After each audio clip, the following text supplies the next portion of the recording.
恭敬大德圣听，为此法会，自一切众生，经转妙法轮，教导我们如何了生脱死，离苦得乐，殊胜无生。Will the Sangha with great virtue, out of compassion, for the sake of this assembly and all living beings, please turn the wonderful Dharma wheel to teach us how to leave suffering and attain bliss, and end birth and death, and quickly realize non-birth. Namo tassa bhagavato arahato samma sambuddhassa. Homage to the blessed, noble, and perfectly enlightened one. Namo saranto suchetoye alahati sanmiao sanbuddho che. 无上甚深微妙法，百千万劫难遭遇。我今见闻得受者，愿解如来真实义。Supreme and wondrous Dharma, subtle and profound, rarely is encountered, even in a billion eons. But now we see and hear it and accept it reverently. May we truly understand the Buddha's actual meaning. Namo, quelling disasters, lengthening life, Medicine Master Buddha. Namo, quelling disasters, lengthening life, Medicine Master Buddha. Namo, quelling disasters, lengthening life, Medicine Master Buddha. Namo, quelling disasters, lengthening life, Medicine Master Buddha. Namo, quelling disasters, lengthening life, Medicine Master Buddha. Namo, quelling disasters, lengthening life, Medicine Master Buddha. Namo, quelling disasters, lengthening life, Medicine Master Buddha. Medicine Master does come one, Medicine Master does come one, Medicine Master does come one, Medicine Master does come one. Buddhas, Bodhisattvas, Venerable Master, and all good knowing advisors, Amitabha, welcome back.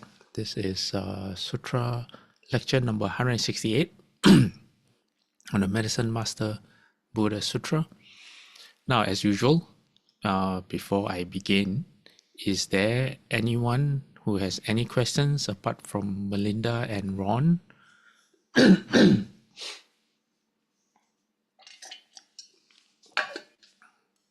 Dharma Master, I don't have any questions. However, I'd like to know more about the repentance bowing, and I can share my own experience if we have time. Okay, you mean this? Your question is in relation to Ron's question? Yes, correct. Okay, good, very good. Okay, now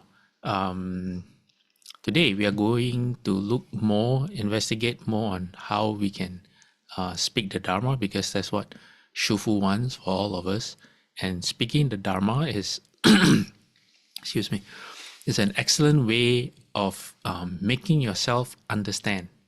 I never understood why Shufu always wanted not just the monastics, but the lay people to speak on the Dharma until I was as a novice monk at Berkeley Monastery. I was forced to speak, and I was I couldn't say no because Reverend Heng Shuo, who would lecture every Saturday night, was not able to lecture, and so he said, "Okay, you and at that time Jin Chuan Shi had to speak." So it's only when you read or investigate and you realize that you have to explain that it forces you to engage with the sutra differently. It's hard to explain. You have to try it yourself, because then you test yourself to see if you really understand or not. Okay, now we will.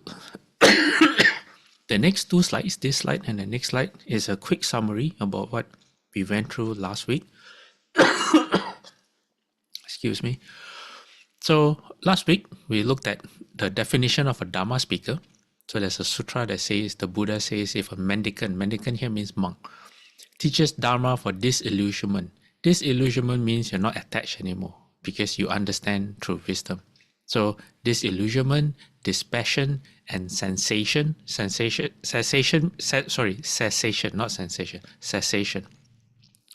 Cessation here means if you, for example, you meditate and the feelings go away, it ceases, cessation. About what? Form, feeling, perception, formation, and consciousness. What are these 5 things? These 5 are known as the 5 skandhas. They're a huge problem for us because that's what we mistake to be the self. When in Buddhism, they have the not self principle.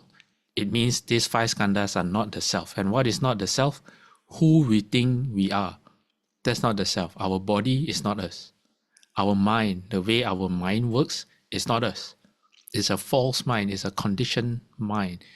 Our consciousness only arises when certain things come together, which means that by itself, it does not exist. It requires certain things to come together for it to exist. If some of you meditate, you may realize that under certain conditions, the mind stops. And if you do it to a certain degree for that brief moment, or for as long as your mind can stop, you can actually access your true mind. And all you feel really wonderful. It's like how they describe in the sutras. That's because you go beyond the false self. Okay, so that's what a Dharma speaker does. The Dharma speaker is supposed to show you the way to get enlightened, in other words. All right. Now, number 2, in lecturing, there's no one who is right or wrong. This is Shifu. Shifu says there's no good nor bad. Why? Because you explain according to one's level of wisdom and understanding. So let me go back one slide. Give me a second. Let me go back to this slide. Here, Shifu says the Bodhisattva prescribes the medicine of Dharma in accord with the illnesses of living beings. Therefore, no one place in the teachings can be singled out as correct or wrong. Why some people find the sutras or the Buddha's teachings as very confusing or very wide is because the Buddha, not only did the Buddha teach humans, but the Buddha taught all spirits, gods in the heavens, and there's different kinds of gods in the heavens. And then there's spiritual beings like dragons, yakshas, ghost kings, and then the Buddha taught arhats and bodhisattvas and pratyeka Buddhas. The Buddha didn't teach pratyeka Buddhas because when the Buddha is around, there cannot be a pratyeka Buddha around. So yes, so the Buddha taught arhats. In other words, it's like you go to a school, okay, where there's kindergarten all the way to PhD level, okay, and if you are a skillful teacher, you understand your students better than your students understand themselves, and you are an expert in the subject. You will be able to explain to a 5-year-old, you'll be able to explain to an 8-year-old, 10-year-old, 12-year-old, all the way up, even if they're an expert in their field. But the language you use would be different. The examples you use would be different. You would present it differently, not just at their level, okay, let's say at PhD level, because why? Even at the PhD level, they have different personalities, they have different likes and wants, they have different experiences in life. So that's how the Buddha taught. The Buddha taught to many people. And there's a saying, the Buddha says, my Dharma is like rain. It falls equally on all living beings, like rain. But living beings are like plants, and they're different kind of plants, and they can absorb only as much as their potential or their ability allows them to absorb the Dharma. So if you are a great Bodhisattva, you're like a great big tree. Excuse me. You're like a great big tree, and you can absorb a lot of water, a lot of moisture. But if you are a little plant or you're moss, you only absorb so little. Okay, something happened to my Zoom. Can you all hear me? Are you all there? Yes. Yes. Very Okay. clear. Yes, Okay, sorry. Pastor. Okay, I just wanted to make sure because suddenly my windows kind of disappeared. All right, just give me a moment. Let me get something from my throat.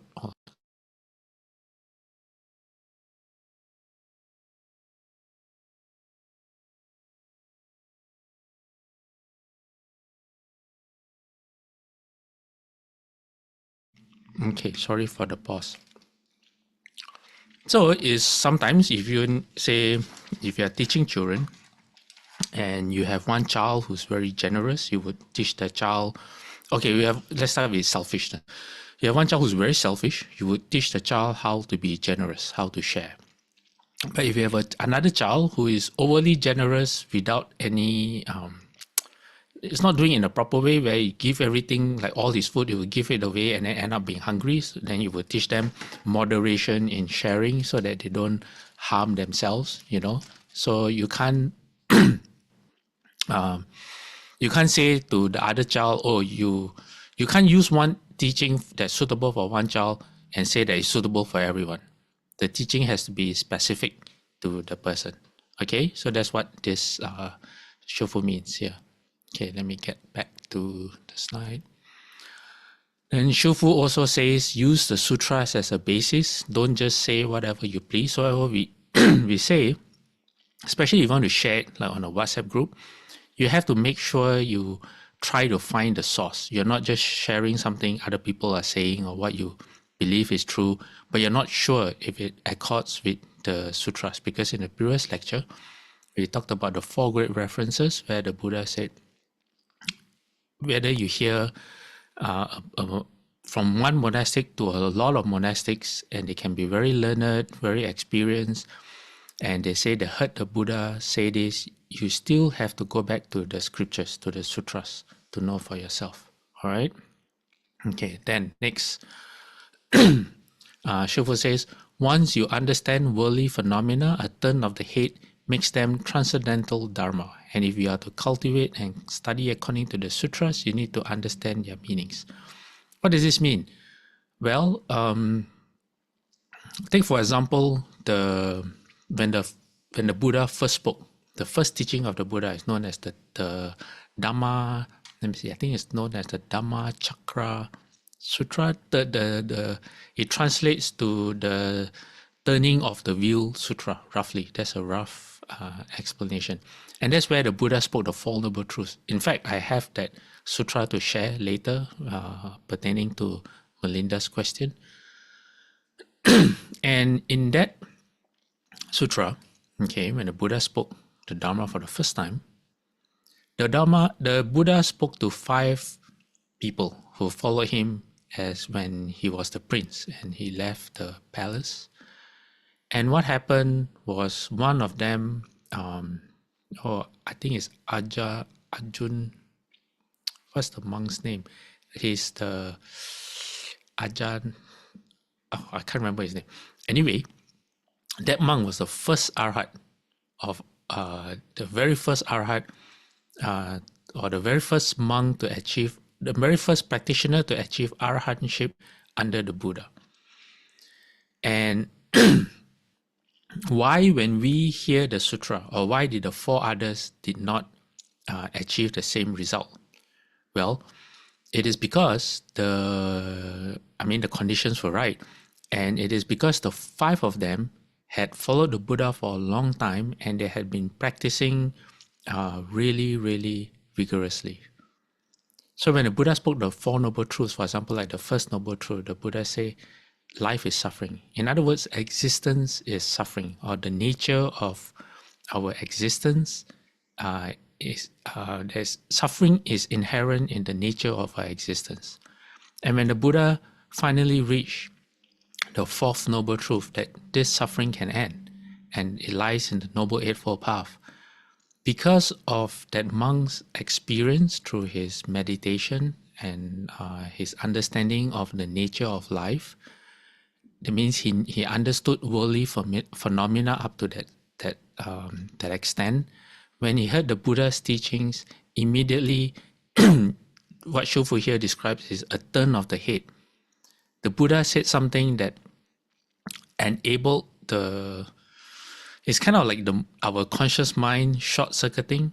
The conscious mind short-circuit, and suddenly it's like Xu Yin Lao Sang, Elder Master Xu Yin, when he was holding the teacup and the attendant poured the hot tea on his hand instead of the cup, and he dropped the cup, and the cup broke. The sound made enabled Xu Yin Lao Sang to get enlightened. The mind was ripe at that moment where the sound could make that difference, that kind of thing. So it's a turn of the head. So you need adequate practice for the right conditions to be present so that you can trigger that kind of turning of your head. Okay, but if you don't pay attention and you don't investigate your own self, in other words, worldly phenomena, and you don't understand your own mind and you're not paying attention, then the conditions will never align. You can break as many teacups as you want. You can listen to the Sutra on the 4 Noble Truths as often as you want. It's not going to make any difference because you're not getting yourself ready. Okay, the last one. Well spoken. At the right time, what is spoken is true. What is spoken affectionately. That means you're not saying it in anger. What is spoken is beneficial and with a mind of goodwill. That means you use loving kindness. You are doing it for the happiness of that person or of people. You want to benefit them. That's the one way to make sure when you speak the Dharma, or in effect speak anything at all, that you're doing it right. Oh, excuse me for my coughing. It's very strange. Yes, Alec, the monk, the first arhat under the Buddha, his name is Ajnata Kandina. Yes, thank you so much, Alec. So it was strange because I've been coughing for, I think, more than 6 months after I got COVID. 3 days ago, someone gave me some medicine, but only enough for 1 day's dosage. And he said it really helped him. It's Chinese medicine. I took it. I was very skeptical. I took it and it really made a difference. However, because I only had 1 day, today the effects are wearing off. But the day after I took the medicine, it was very obvious that it really worked. I was almost 99% normal. And I was hoping that for today's lecture, I wouldn't be coughing, but unfortunately, I still am. So I'm trying to get more of that medicine. Okay, now I have a question for y'all. What is the best way of speaking the Dharma? Or rather, what is the easiest way? If you want the Dharma to be spoken, what's the easiest way to get the Dharma be spoken? Does anyone know? Anyone want to guess? Anyone? Master, I would like. Yeah. Yes, Melinda. Is straight from the mind. Straight from the mind. Okay. Easy to say, hard to do, right? Yes. Okay. I'm not asking a profound question. I'm actually asking a very straightforward question, and I'll give you a hint. Okay, because your Melinda, your answer is correct, but your answer is very profound, very deep, and I will come to that I'm not sure whether we have enough time in today's lecture, but your answer is part of what I have to speak about. So maybe next week or the week after. Okay, I'll give you a hint, okay, because my question is very straightforward. How do all or almost all sutras get spoken? Okay, so Hui Min says when there's a problem to solve. Yes, I wouldn't give you full marks. I will give you maybe half mark on that. For sure, I think it Yes. starts with "thus I have heard," means all sutra, our Buddha sutras is very different from other religions out there. Okay, thus I have heard. Okay, for those of you who don't know, when the Buddha spoke, he never said thus I have heard. Because why? It was the Buddha speaking. So he didn't have to say he heard. And so when the Buddha was about to enter Nirvana, Venerable Ananda asked the Buddha, how shall we spread the Dharma? How shall the sutras begin? And the Buddha said, okay, you can start with thus I have heard. Why? Because it is not the Buddha speaking directly, it is someone recounting what they have heard, what the Buddha said, which is actually Venerable Ananda. Well, Venerable Ananda would sit down in the first council of monks, 500 arhats, and he would, from memory, he would recount what the Buddha said, and he always start with thus I have heard, and that tradition has carried down to us. So Saha, wrong answer, good try, but not quite. How do all sutras start? Okay, not literally, not with the words thus I have heard, but how are sutras spoken? Okay, Lina says there is a condition ripened from a worldly manifestation. Okay, that's very chim, very profound as well. Hui Min says when there's a question, yes, when there's a question.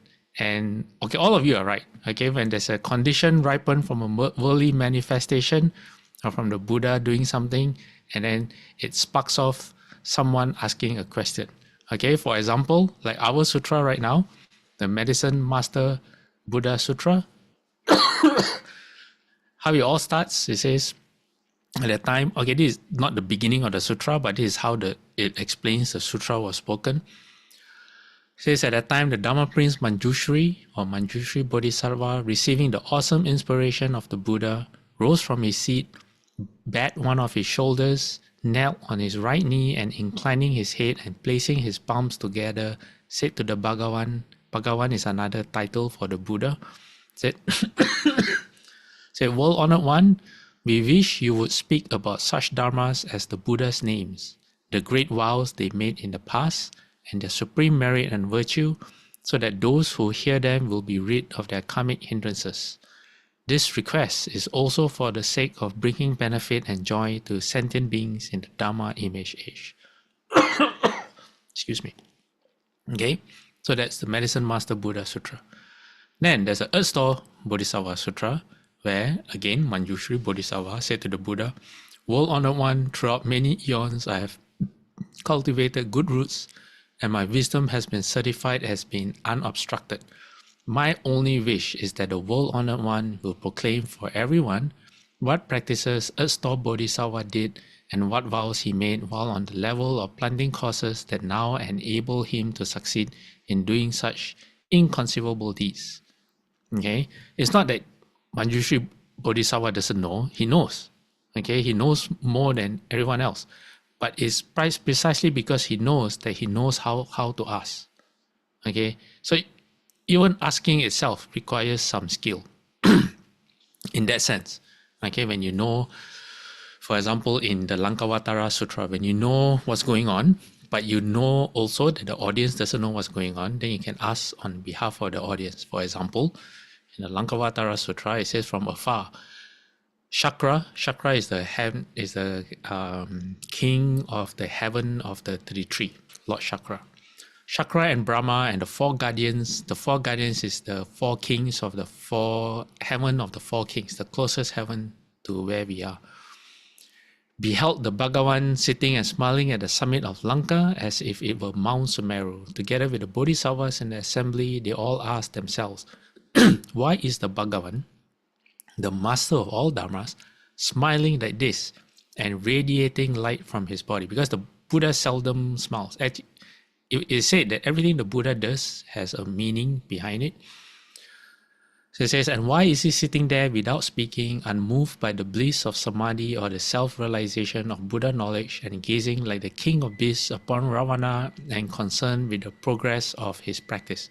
Now, I don't, my details on the Lankavatara Sutra is hazy. If I'm not mistaken, Ravana is one of I think a Yaksha king or something like that. But he's also practicing the Bodhisattva path. Anyway, the point is, one of the Bodhisattvas, known as Mahamati Bodhisattva, knew the thoughts of the Bodhisattvas in the assembly, and he knew that because of their delight in verbal instruction, that means they like to hear the Dharma, beings in future ages might become confused by their preference for words over meaning, or by their attachment to the practices of lesser parts or other teachings, and they might wonder, since the Tathagata had already transcended the realm of consciousness, why he was smiling such a great smile. Okay, so it was unusual for the Buddha to smile. Now, if you look at, let me see, 1, 2, 3, 4. Okay, the third sentence towards the end, confused by their preference for words over meaning. Okay, this is attachment to form. This is why we are spending so much time investigating this particular part of the Medicine Master Buddha Sutra. Okay, which part? Let me show you. Here. Right now, we are at this. Maybe let me go back 2 slides. We are at this section of the Medicine Master Buddha Sutra, where the Buddha says, if you want to make offerings, why you want to make offerings? Because in 2 slides time, in 2 slides ahead, we will find out why. The Buddha says you can make an image of the Buddha, you can offer flowers, you can burn incense, and then you can observe the 8 precepts, you eat pure food, then you bathe, and then you make sure your mind is filled with kindness, compassion. Usually, we take the words at surface level. We take the sutra literally, but this is a Mahayana Sutra. A Mahayana Sutra is kind of like a university textbook. It doesn't, how you say, it's not meant. It seems very simple. Why? Because it assumes you already understand a lot of the sutras. That's why it's a Mahayana text. So it's not going to explain every single thing to you. Okay, it assumes that you have already gone through kindergarten, you have learned your ABCs, and then you have gone through primary school, you have learned how to read and construct sentences and learn basic grammar. Then in secondary school, it assumes you know how to apply yourself. You have read, if you're using the writing, you learn how to write composition, longer essays, analytic skills, and you go to college, and it assumes you have done all of that. So it doesn't hold your hand. Mahayana Sutras don't hold your hand. But because the language is very straightforward and simple, we tend to take it at face value. But I hope that if you've been joining me on this journey, you now realize that bathing is actually very deep. Okay, the 8 precepts and pure food, there's so many layers of meanings toward it, under it, right? Singing praises, incense, flowers, all these have hidden meanings in Mahayana texts. So we shouldn't think that we understand just by reading. Okay, words over meaning. And why do we do all these offerings? If you look at the last paragraph, if you want long life, longevity, you want wealth, you want to seek an official position, or you want to seek a son or daughter, that's why. Okay, all right, now let's get back to our sutra text. Let me see. Okay, we've already read through this. Okay, now let's go to the next slide. It says, in anticipation of their curiosity, Mahamati Bodhisattva asked the Buddha, what is the cause of such a smile?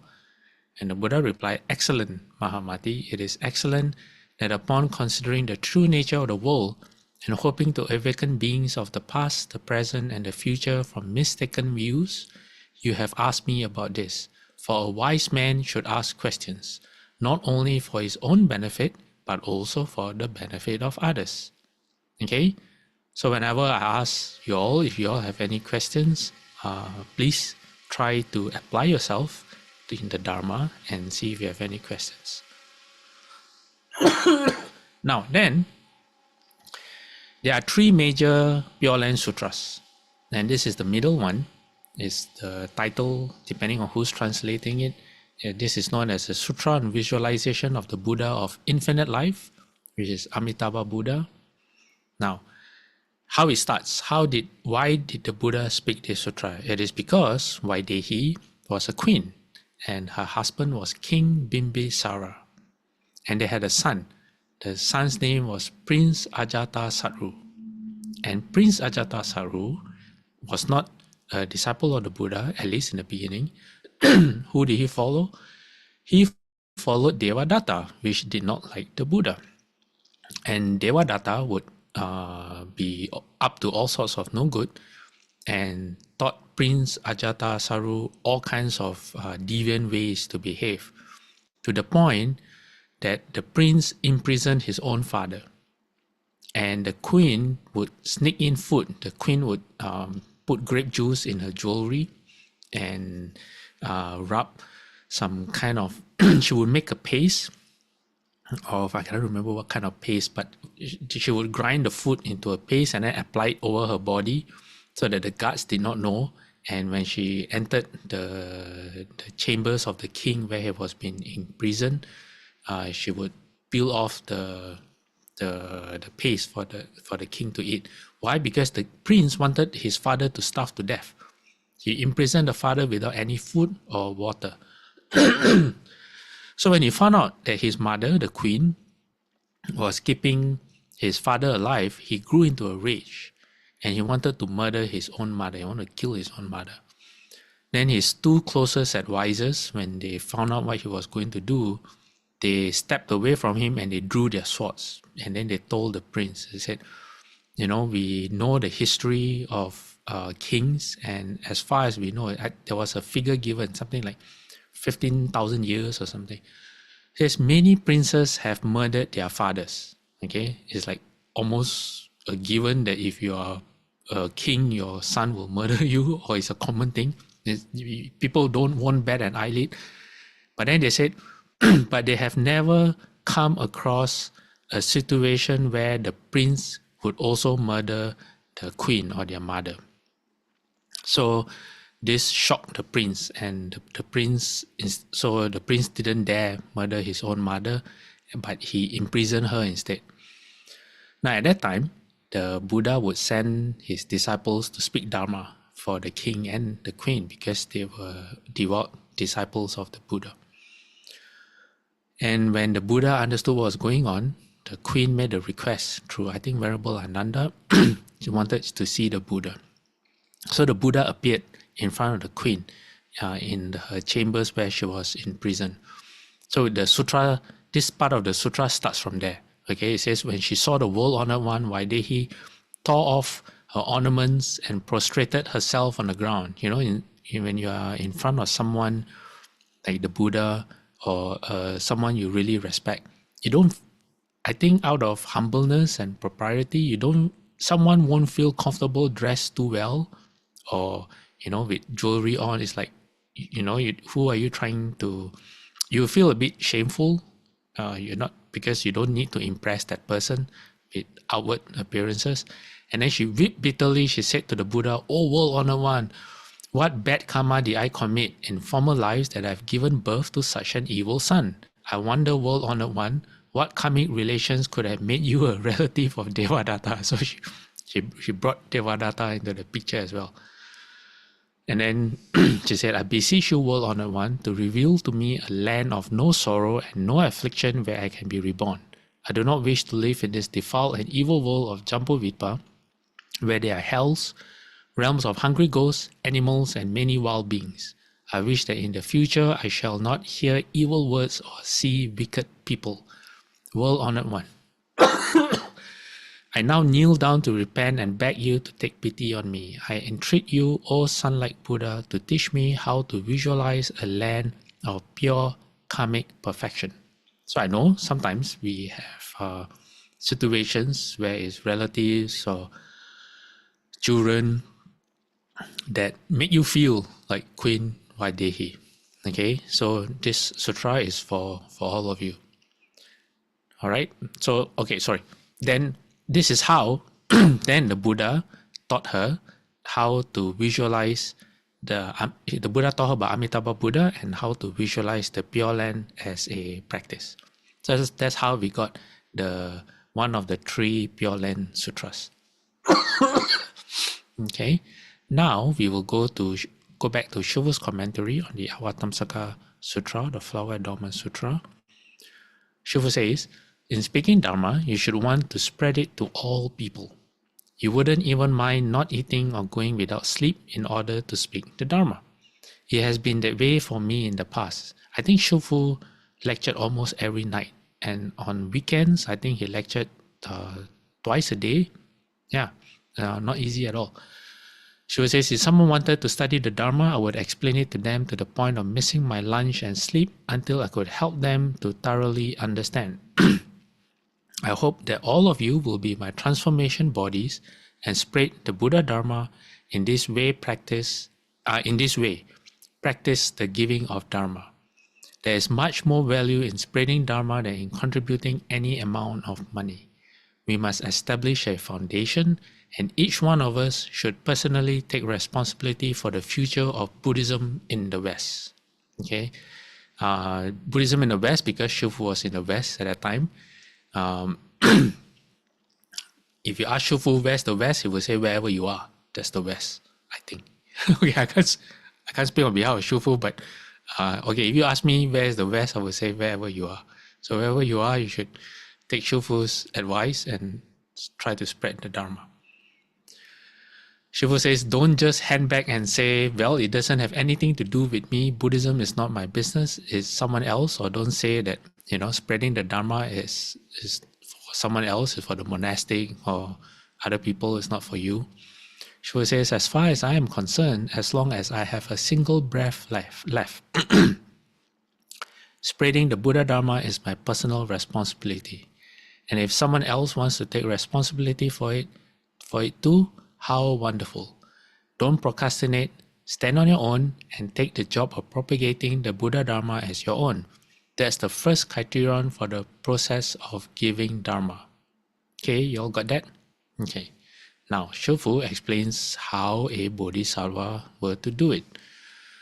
Oh, before I forget, Ron, would you mind typing in your question again? Because when my windows closed, I lost your question. Okay. Now, I can't remember what chapter of the Avatamsaka Sutra this was from. Shufu says, a Bodhisattva enters into a quiet room and with a proper mind contemplates the doctrine of the Buddha Dharma.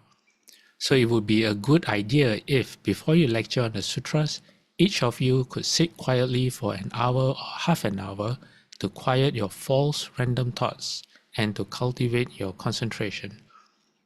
Then from your quiet concentration, you will gain insight into certain principles that will help you to explain the sutra. This is the best method for lecturing on the sutras. Therefore, with proper thoughts, you can recollect the principles in the Buddha Sutras, and in accord with the text, you can contemplate and explain the principles in the sutras. Okay, I forgot, before I forget, because I didn't write it down. Excuse me. Melinda, you had a question last week about the Bodhisattva precepts about speaking Dharma for lay people and having to request permission from the monastics first. I believe that is in a monastic setting. If you go to a temple, then if you want to speak the Dharma, then you want to have a group of people sitting in front of you and you want to explain a sutra or a text. I think it applies in those settings.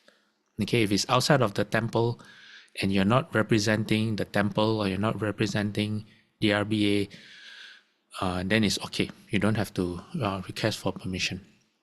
Okay. Now, Shufu says, coming out of Samadhi, you can speak the Dharma for kings, princes, ministers, and common people, teaching them the unsurpassed, wonderful principles of the Dharma Flower Sutra. Your mind will be very peaceful and happy, and you will have no fear. So this is, I think, similar to what Melinda mentioned just now. Speak from the mind or the true mind. The closest you can get until you're enlightened is you come out of Samadhi, your mind is very quiet. And what happens, in instances like that is after you finish speaking, you usually don't remember what you said. It's very funny. The principles will flow from you. And although you are the one who is speaking, you feel as if you cannot take credit for it. Not just because it's the Buddha's Dharma, it doesn't belong to you. I mean, it's the Buddha who spoke it first. Not just because of that, but it's just the way the ideas fall together in place. If you are really honest, you realize, I don't think it was me that was doing a lot of the speaking, and when you forget what you have said, I think it's a combination of those. It's kind of the kind of situation. Anyway, Shufu says, whenever one is orally expounding upon the sutra or reading the sutra itself, explaining, reading, or reciting it, one should take no delight in speaking of the faults of people or of the sutra. Okay, so remember that. Don't use a Dharma speaking session to point out faults in people. Do not speak of the deficiencies either of other people or of the sutra text. In speaking the Dharma, the Buddha takes his audience into account and dispenses the Dharma in accord with the potentials and dispositions of the listeners. In other words, you need context when you understand something. Sometimes, I do it all the time. I would say, Shufu say this, Shufu say that. But sometimes people do that to control other people. So like, why are you doing that? Shufu say you can't do that. Shufu say you can't do this. But context is very, very important, because just like how in my earlier example, you would teach a stingy child to be generous, but an overly generous child, you would teach them to be not stingy, but to give with wisdom, to be, what's the right word looking for, to be, to just give wisely, so you can't say everyone has to be generous. Then that poor child who's overly generous will become even more generous and bring harm to themselves. Okay, and no fear says your mind will be very peaceful and happy, and you have no fear. How can you have no fear, especially if you're speaking in front of, say, senior monks or nuns or people who are very learned in the Dharma, or say even Shufu when Shufu was around? How can someone try to speak without feeling self-conscious? Well, if your intention is true, okay, the 5 ways of speaking earlier, with goodwill, with thoughts of benefiting others, if you base it on the sutra, as long as your intention is correct, it's proper, it's wholesome. Oh, let me see. What's going on? Sorry, something just came out on my screen. And okay, as long as your intention is correct, proper, and wholesome, okay, and you're not seeking fame or fortune, you're not making yourself look good in other people, then, and you only want to benefit others, you will not feel. I mean, you will. How you say? You may be nervous, but you won't be fearful because you're trying your best. Yeah. If you don't know what I mean, you have to try it out. Then you will know. Okay. All right. Now, Shufu says the Bodhisattva prescribes the medicine or Dharma in accord with the illnesses of living beings. Therefore, no one place in the teachings can be singled out as correct or wrong. We've just gone through that.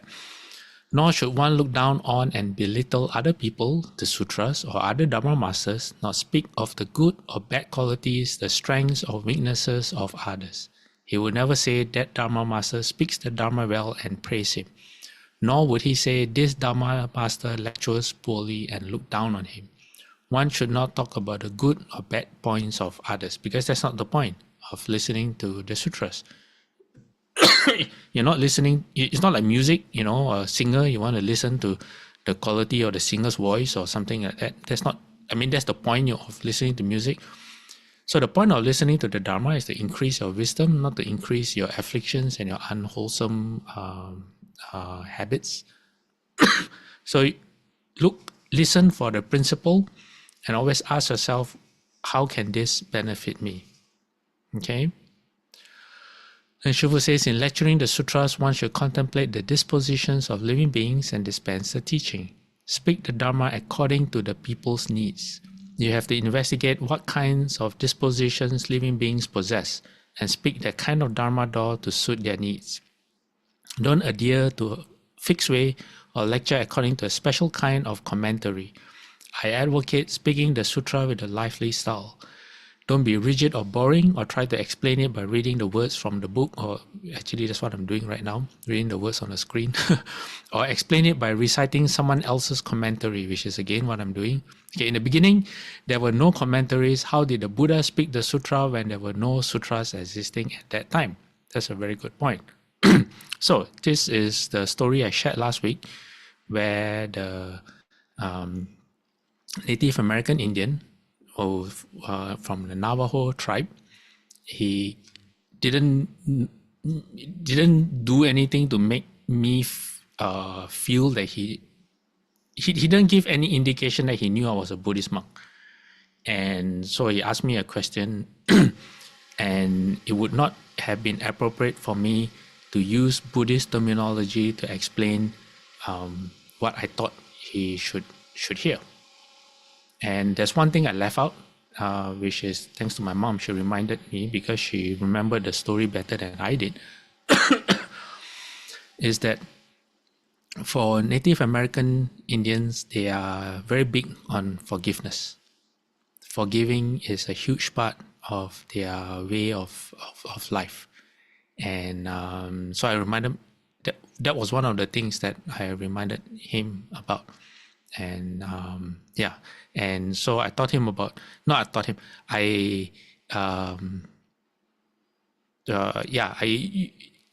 shall not try to re-explain myself. It's from last week's lecture. The point is,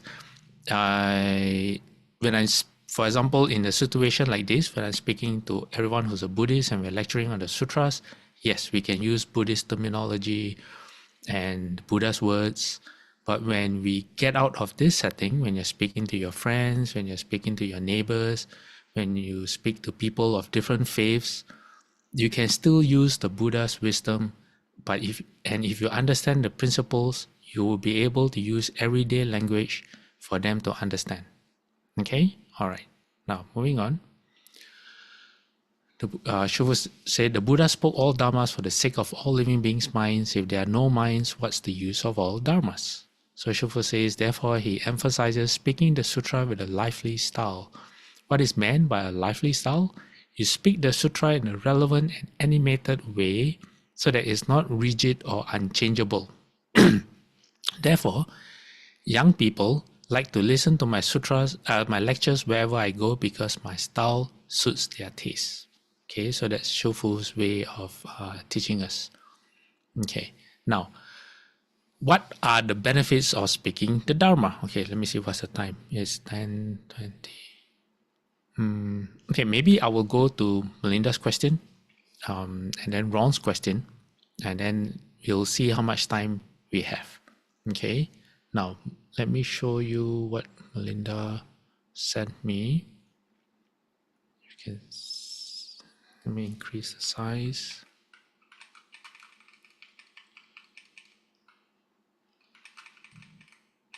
Okay, is that a question, Melinda? Yes, Pastor. Okay. So someone asked you for a question. Says if the monastery could change its attitude in receiving people, won't they make people feel more welcome and introduce more people to Buddhism? And Shufu's answer is, a monastery is not a party place for people to eat and drink. Everything has to accord with the middle way. And Melinda, your question was what? Let me see. It was okay. Can I share my views on Shufu's answer? Everything has to accord with the middle way. Okay, I don't know what is the context that was of how this question arose. Maybe it's because when people come to the temple, they see the monks and nuns not smiling at all, or looking at the ground. Why? Because when monks and nuns walk, we're not looking around the sky and all that. Most of the time, we're just looking about 6 feet in front of where we are walking. That's our deportment. We're not looking up, left, right. Our eyes are not moving up and down.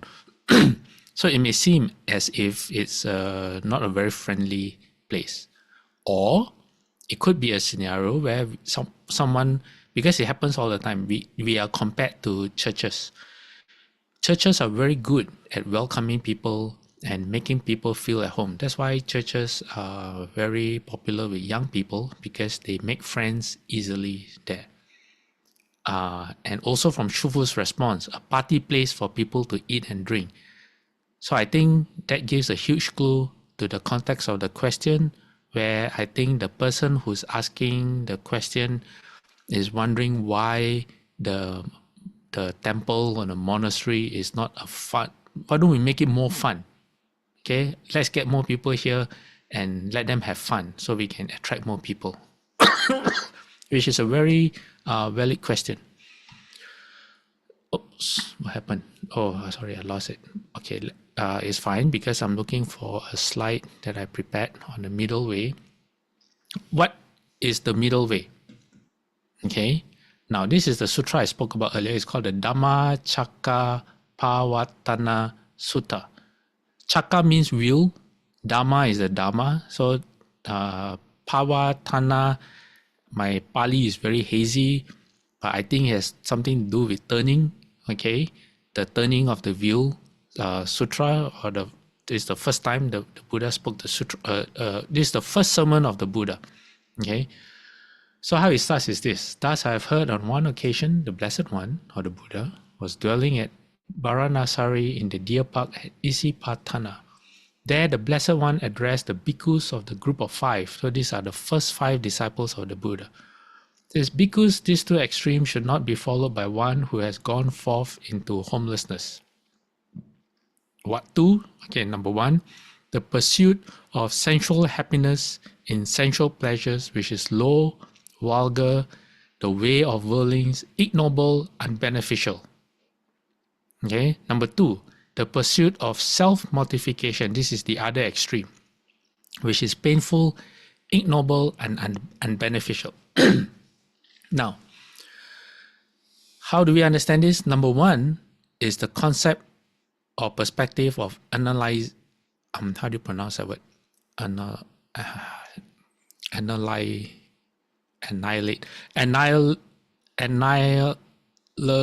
Can someone help me? How do you pronounce that word? I think for sure it's annihilationism. Okay, all right, that word. Okay, what does that mean? It means that there's nothing after death. Okay, your soul and the body is the same, and both die together. There is no reincarnation, no next life. So what happens is, if there's nothing, no next life, that means there's no repercussions to whatever you do, no consequences waiting for you. So you enjoy yourself.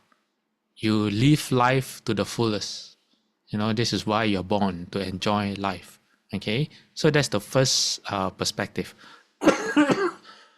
Then perspective number 2, okay, is called eternalism, where this is where most religions come in. Is the religious approach. The body is physical, the body dies, but there's a soul, and the soul survives. But to deserve a good outcome for the soul, okay, you must subject the body to certain things while you're still alive to deserve your reward in the afterlife. So what kind of certain things you have to subject yourself to? There are certain rituals and penance depending on the religion that you subscribe to. Why? Because usually the body is not pure. So you leave the body behind because the body is not pure, and you go to somewhere that's more pure. So you will see all kinds of practices, like, in Christianity, they flog themselves sometimes. Certain schools of Christianity, there are rituals where you bathe in the river Ganges to wash yourself of your bad karma. Some people starve themselves. Some people sleep on a bed of nails. You have to go for confession. All those things. Why? Because you reject present opportunities for pleasure. You are rejecting or denying yourself present opportunities of pleasure for a future reward, like heaven or acceptance by God. Okay, and it's not just denying yourself pleasure in the present time, but you subject yourself to extreme practices. There are some practices you slap yourself. I know there's a school in Islam where you slap yourself or you whip yourself. You stand on one leg, like I say, you sleep on nails, you walk on coals. And this is why some people, they tend to take upon suffering in the Dharma, because they have this weird understanding of the Dharma is contaminated by other beliefs from their families or by culture. And they become even monastics in the Dharma, and then they subject themselves to suffering. For suffering's sake, so that is considered a wrong view. So these two viewpoints between eternalism, and I'm going to try to pronounce again, eternalism and annihilism. I just call it annihilism and eternalism. Annihilism is actually a more proper word. Is how our mind works. Okay, what is presented here seems like a spiritual perspective. People who gravitate towards religion will do whatever they think is correct for their afterlife. And then people who shy away from religion or spirituality, usually they say scientists are like that, because why? There's no empirical evidence to support the afterlife. They claim that there's no afterlife. These are the two extremes. Okay, but in everyday life, our mind actually fluctuates between these two extremes, and you will see it in yourself. You don't believe me? You just observe yourself. When things are good, everything is good for you. You're happy. You have a good life. You just fell in love, or you just got a promotion, or you just bought a new car or a new phone. You want things to continue. So the mind moves towards eternalism. You want this situation to always continue. But when we encounter suffering, when we encounter affliction and situations we don't like, our mind flips towards annihilism. We want things to end. We just want it to end right there and then. The extreme case of this is people committing suicide, because they don't know. They have no idea what awaits for them if they commit suicide. They think that, once I stop this experience, everything's going to stop. And they think that stopping is bliss. They don't know that the stopping is only the false conscious mind that stops. The consciousness will still carry on. But they don't know that. Why? Because they don't study Buddhism. So they commit suicide. And that's another example of annihilism. So in everyday life, irrespective of the belief that we choose or the school of thought that we think we ascribe to, from moment to moment, thought to thought, we are always fluctuating between these two extremes of eternalism and nihilism. And there is no way out of this. If you look at all the philosophies, all the different schools of philosophies, all those people trying to figure out what is consciousness, or what is life, what is the meaning of life, or what is the nature of life, or what is life itself, and what happens, etc., etc., etc. All the ideas fall within these two extreme views, and anywhere in between. If you want to know more, there's a sutra called the Brahmajala Sutta.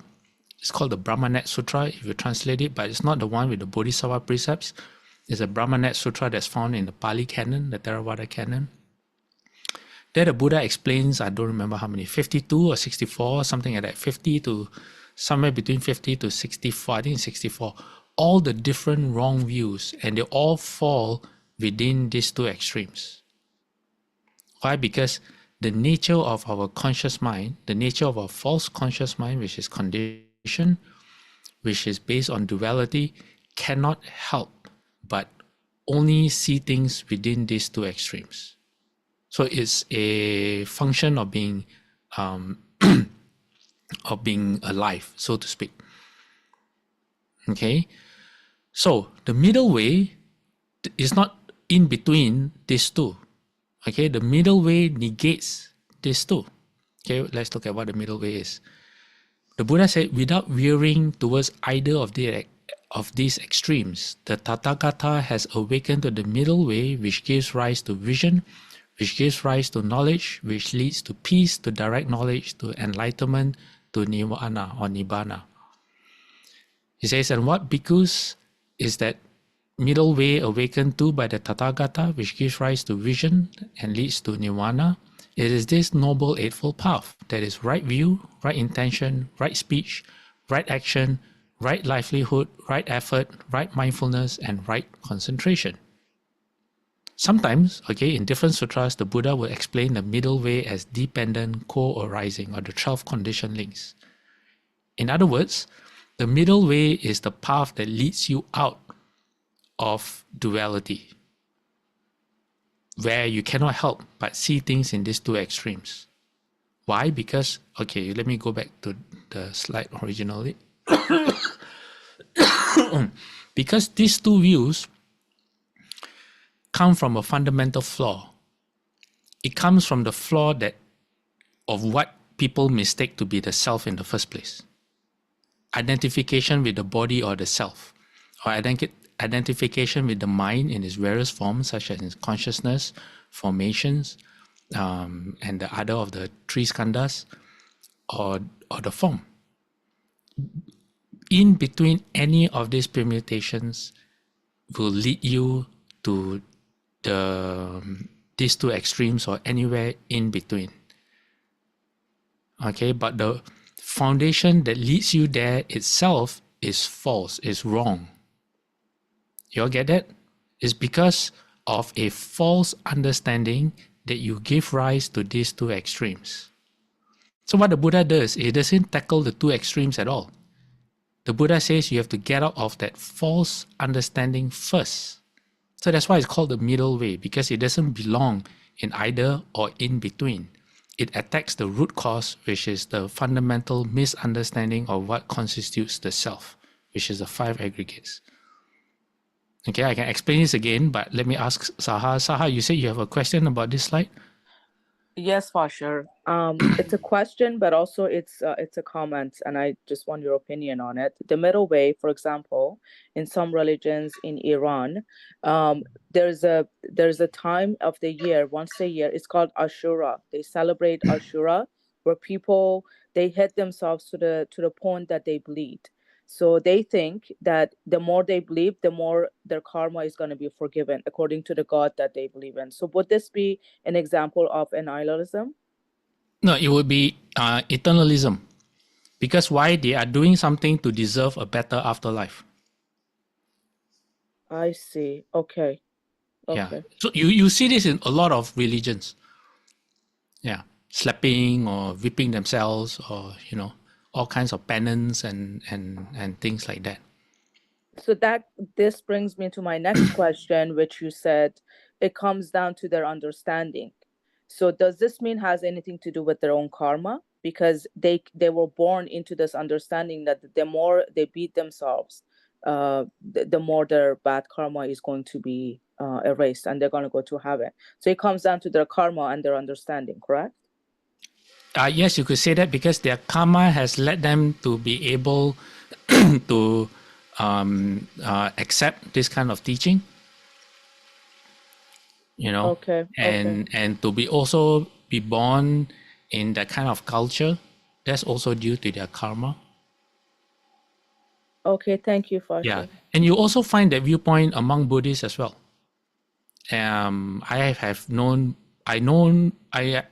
Buddhists who misunderstand Shofu's teachings about to endure suffering is to end suffering, and they subject themselves to suffering, unnecessary suffering, because they think that it is by subjecting themselves to suffering that they would end suffering, which is not true.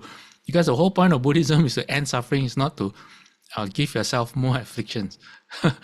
When Shofu said to endure suffering is to end suffering, what it means, you can find a meaning in the sutra called the Dat Sutta, where the Buddha says that the difference between us and the arhats is that the arhats, when they encounter karma, they just accept. They understand what's going on. That the body is breaking down, the body is bound to fall sick, it fail and cause you pain. But normal people, when it happens to them, when any karma happens to us, especially unwholesome karma, or in the event of unwholesome karma, we fight back, we complain, we think it's unfair, we don't want to grow old, we resist growing old. When illness comes, we don't take it as part and parcel of life. We think, we assume, or we wish to be healthy every single day of our lives.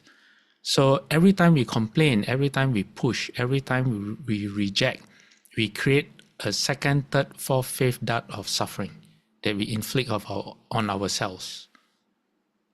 So from one act of, from one manifestation of karma, like say sickness, we keep on dwelling on it, or say someone sues us, or we lose a promotion. After that very act, every time we think about it in an unwholesome way, which creates suffering for ourselves, we are self-inflicting that suffering. So when Shofu says to endure suffering, he says, if suffering comes your way, you endure without fighting back. You understand that, oh, this is because of my past causes that have led to my current conditions. So instead of fighting, you just bear and you go through it. Don't make it worse. And that's how you can end your suffering. Because if you don't and you keep on complaining, how can you end your suffering? People who hold grudges, you know, you hold a grudge for 10 years, you suffer for 10 years.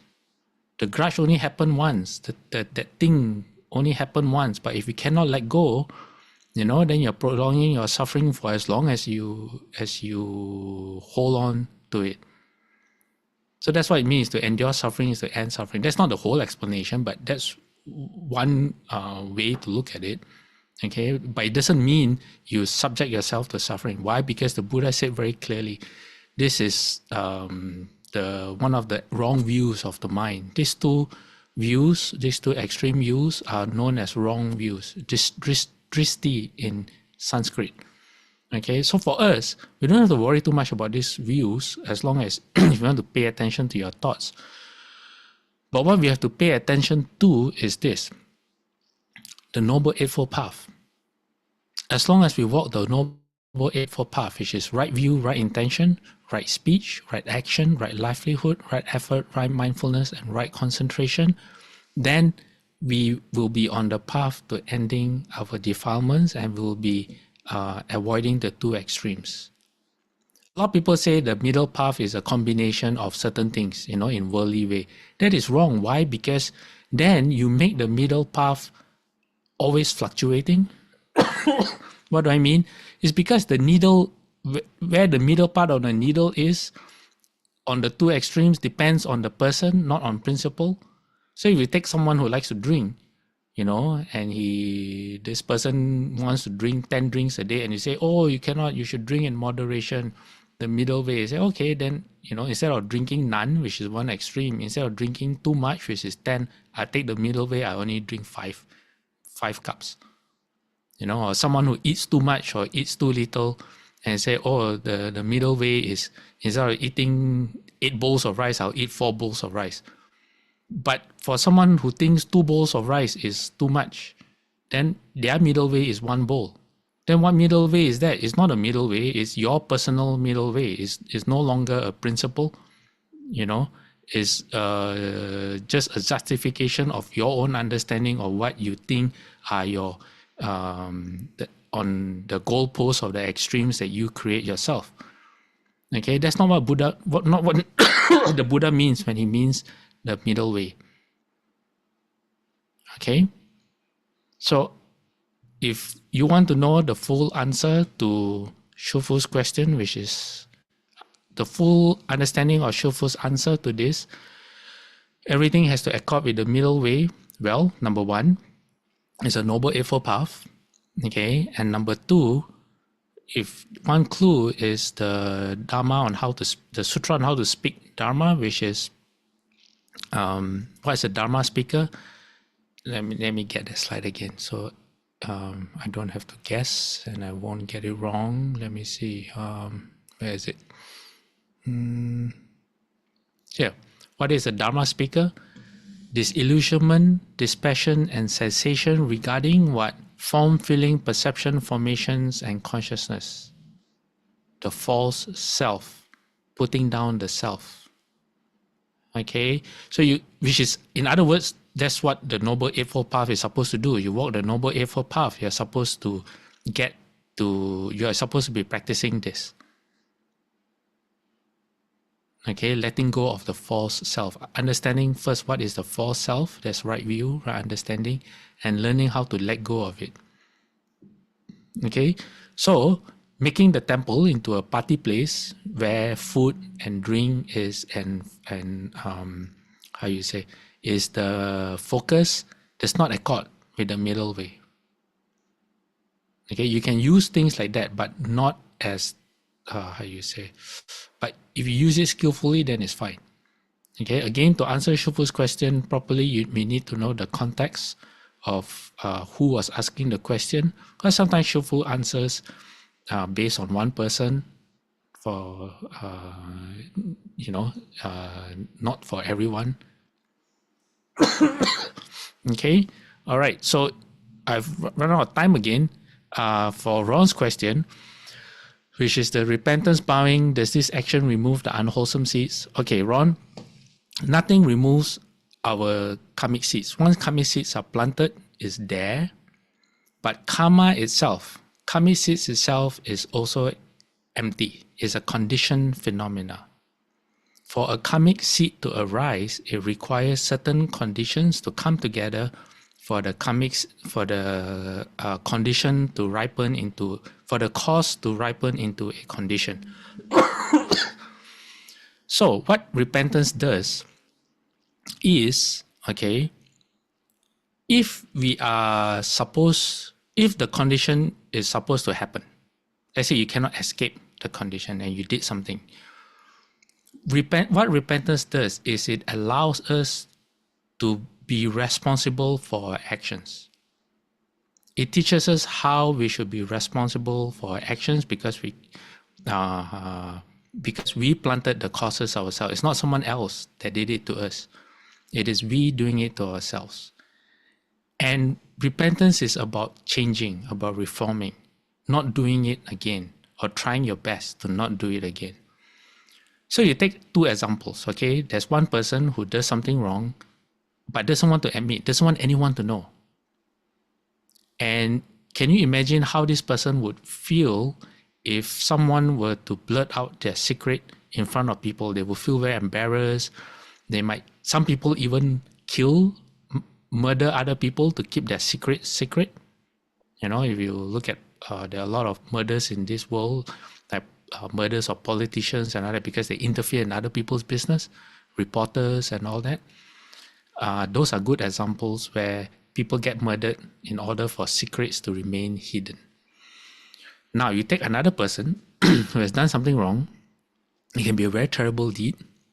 And then the person says, oh, now I'm studying Buddhism and I want to change. And so they can repent. They don't mind repenting in front of people, in front of the Buddha, people who they highly respect, they confess. And they say, from now on, I'll try my best never to do it again. So because they have made a promise to themselves, to their own Buddha nature, they would try their best never to do it again. If someone were to remind them of their faults, that, oh, you did this before, their reaction would be very different.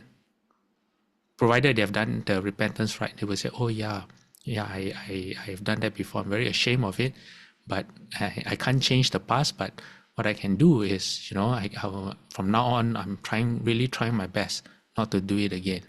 So when you're confronted with your past, your behavior or your reaction is very, very different. This serves a few purposes.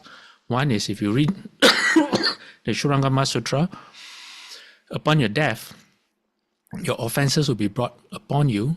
And if you react in a very negative way, like the first person who wants to keep their secrets hidden, at that time, your mind is unfiltered. Your consciousness is unfiltered. There's no justification going on.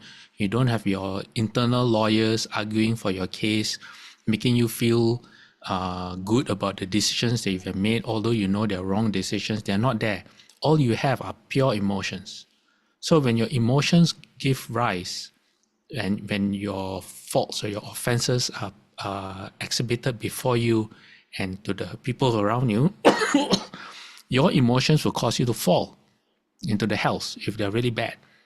Whereas if you can react coolly and calmly because you have repented, you have gone through repentance and you have acknowledged your faults, you have taken responsibility for it, if you do not give rise to those unwholesome emotions, then whatever you have done in the past will not be able to affect you to that degree as the first person. That's one way of looking at it. Number two is a sutra called the Salt Crystal Sutta. In the Salt Crystal Sutra, and this is very, very important. Why? Because people always worry about my past karma. What have I done in the past? The Buddha says you can't change the past. What you've done, you're already done. Don't worry about it. But the Buddha says you can change how you react. The opening of the sutra begins like this. The Buddha says, if someone says that the karma, past karma, when it ripens, is to be experienced in the same way I'm ad-libbing right now, but what? Okay, hold on. Instead of me trying to be too smart, let me quickly get the sutra for you. Okay, hold on.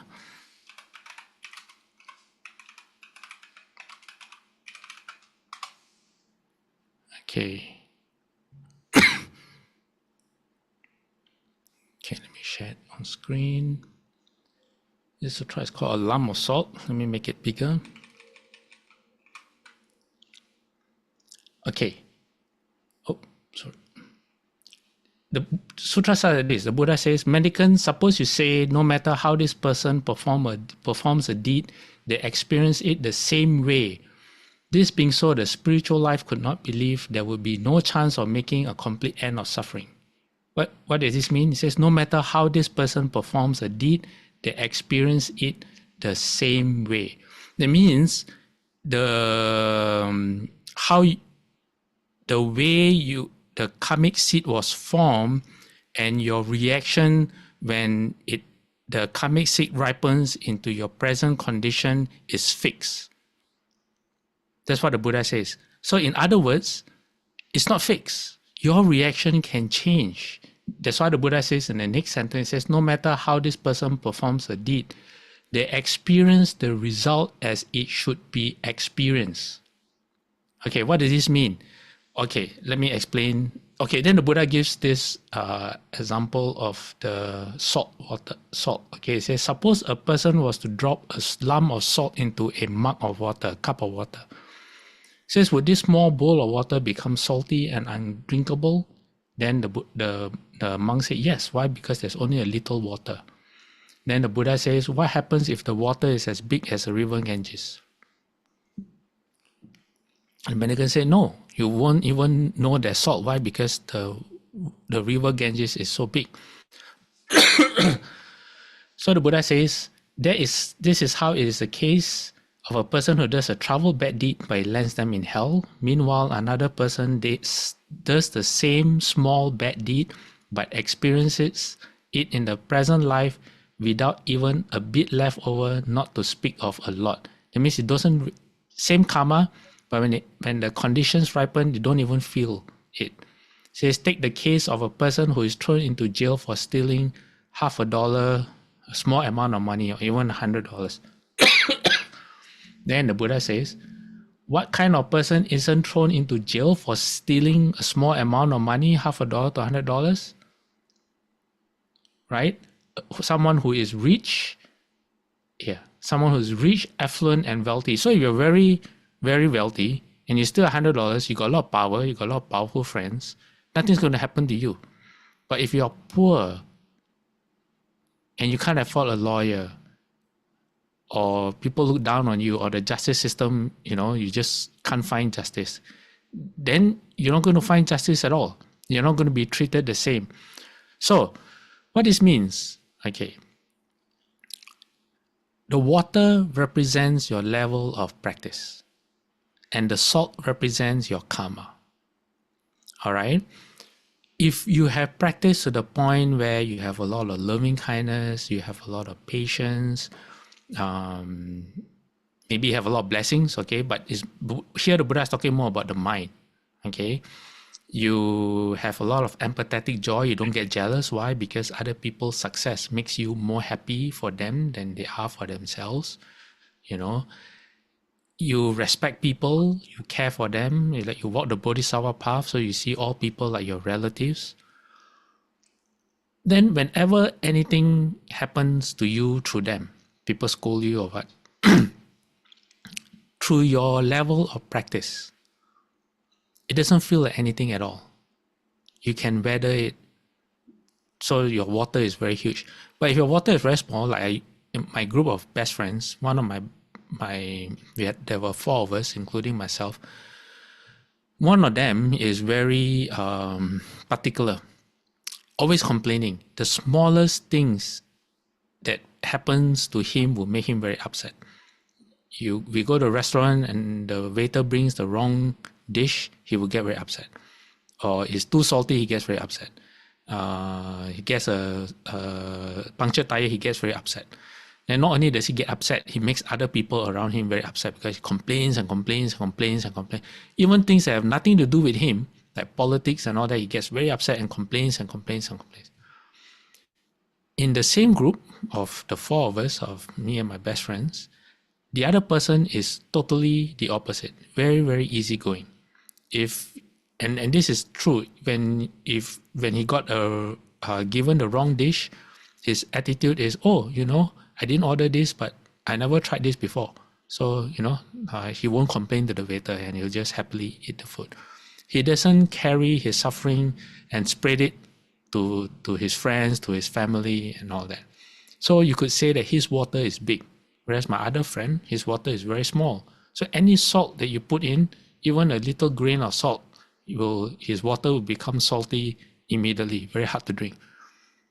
But if you have a lot of practice, a lot of loving kindness, patience, you meditate, you don't take things too seriously, you're not too attached, and your water is big, then whatever you have done in the past, when it comes, or you do a lot of repentance, for example, you own up to your mistakes, you're responsible for yourself, which is one of the teachings of karma, then whenever things happen to you, you are in a better position to absorb whatever it is that happens.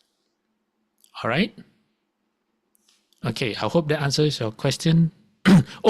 And because, Ron, because karma is empty, when you get enlightened, when you awaken, your karma is kind of gone. Why? Because okay, there are 2 stages. If you are still around, let's say you become an arhat today or tomorrow, because you're still around, you still have a physical body, you're still subject to the conditioned world, you will still get karma happening to you, your past karma, but you will react differently. That's why the Buddha said the arhat get karma. The first dat, they don't create the second, third, or fourth dat, so they don't create any suffering for themselves, no mental suffering. All right? But once your body ends, then there's no physical body for the karma to latch onto anymore. That's why karma is empty. The whole point of practice is to cultivate so that the karma does not affect us anymore. You get what I mean? Yeah, because karma itself is a conditioned phenomena. Okay, that's why they say karma is empty. All right, I think Ron has already left. Okay, all right, now let's transfer merit. Today we're going to use the... Does this bring up any questions for anyone, or someone is not clear? If it is, can you write it down and keep it for next week? Okay, and then we can continue this next week. Okay, we're going to use this sharing of blessings to transfer our merit. I'm going to put my palms together. Through the goodness that arises from my practice, may my spiritual teachers and guides of great virtue, my mother, my father, and my relatives, the sun and the moon, and all virtuous leaders of the world, may the highest gods and evil forces, celestial beings, guardian spirits of the earth, and the Lord of Death, may those who are friendly, indifferent, or hostile, may all beings receive the blessings of my life. Okay, I'm just going to pause here and point out something. Someone who can think like this will have a lot of water. Okay, your water will be very big. So keep in mind, all right? May they soon attain the threefold bliss and realize the deathless. Through the goodness that arises from my practice and through this act of sharing, may all desires and attachments quickly cease and all harmful states of mind. Until I realize nirvana, in every kind of birth, may I have an upright mind in mindfulness and wisdom, austerity and vigor. May the forces of delusion not take hold nor weaken my resolve. The Buddha is my excellent refuge. Unsurpassed is the protection of the Dharma. The solitary Buddha is my noble Lord. The Sangha is my supreme support. Through the supreme power of all this, may darkness and delusion be dispelled. Okay, now we will do 3 bows to... Oh, was my sound very noisy today? Because I think I have the wrong sound setting on. You must have heard some background sound. Okay. Okay, let's do 3 bows to the Buddha. Second bow. Third bow. Half bow. Bowing respect to the Venerable Master. Second bow. Third bow. Half bow. Okay, Amitabha everyone. We'll see you all next week. Thank you, Dharma Master. Thank Thank you, you. Thank you, Fash. Amitabha.